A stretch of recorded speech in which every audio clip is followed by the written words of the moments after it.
Now to your community focus. Every month we talk here at 4 with the director of the Rhode Island Department of Labor and Training, Matt Weldon. He joins us live via Zoom today. Director, thanks for being here. Well, thanks for having me back. I want to start with a check of the numbers. What is the data around employment in Rhode Island telling us right now?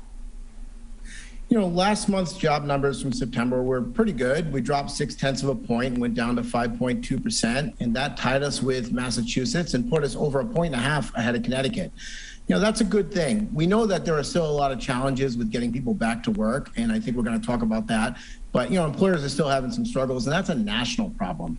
But Rhode Island is competitive in New England for sure. Director, I'm hoping you can clarify something. So we've been reporting on really what's being called nationally as kind of the Great Resignation, millions of people just kind of walking away from their jobs. To avoid confusion, can you clarify, if someone quits their job, can they then turn to say, well, I'll just collect unemployment?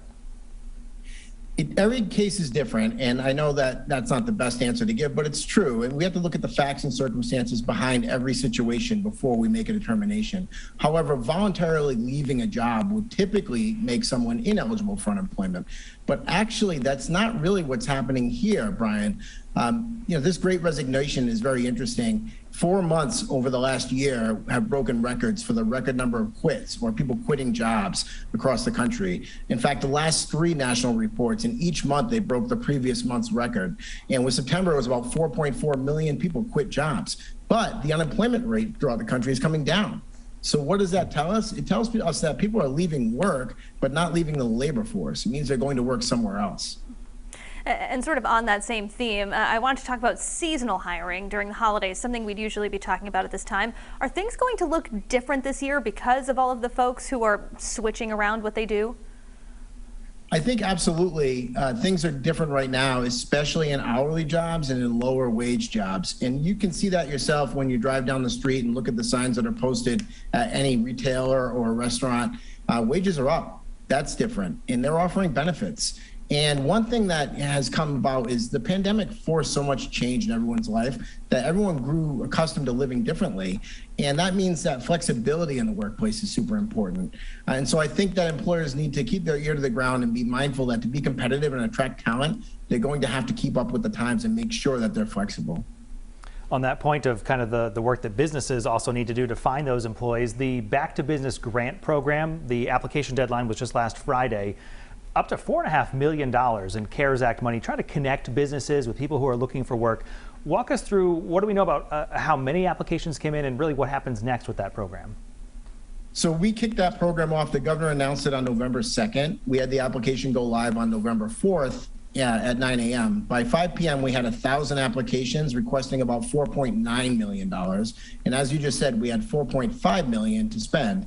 We then put a message up that any future application would be on a wait list. And that's important because we wanted to reserve their position. And if we did come up with more money, and hopefully, you know, the governor is able to look under the couch cushions and come up with some more CARES money, we can get that money right out to the business community to help them with those hiring needs.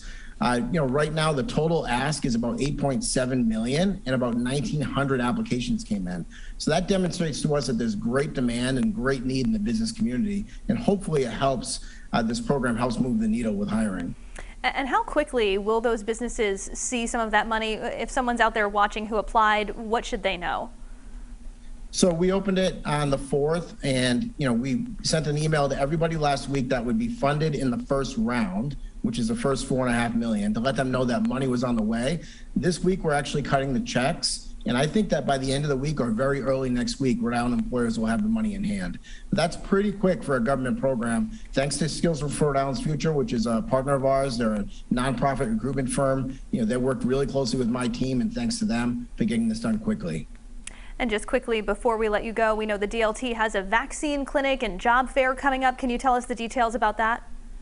Absolutely. You know, the best way to keep growing our economy is to make sure that employers have the staff that they need to thrive, not just survive, but also that the staff is healthy and able to go to work. And so I reached out to the Department of Health myself and said, would you be interested in helping us with a vaccination clinic/job fair? And so we are doing it this Friday at the Woonsocket Network Rhode Island office, which is a DLT office at 219 Pond Street in Woonsocket from 10 until noon. We're going to have a job fair and a vaccination clinic. People can sign up for their vaccine at vaccinateri.org. Go to dlt.ri.gov for more information. We think if you can get a jab and a job at the same location, it may be easy. Let's get people reconnected to the economy. A job and a jab at the same location. Very clever. All right, Director Matt Weldon from the Rhode Island DLT, thanks as always for your time. Thank you.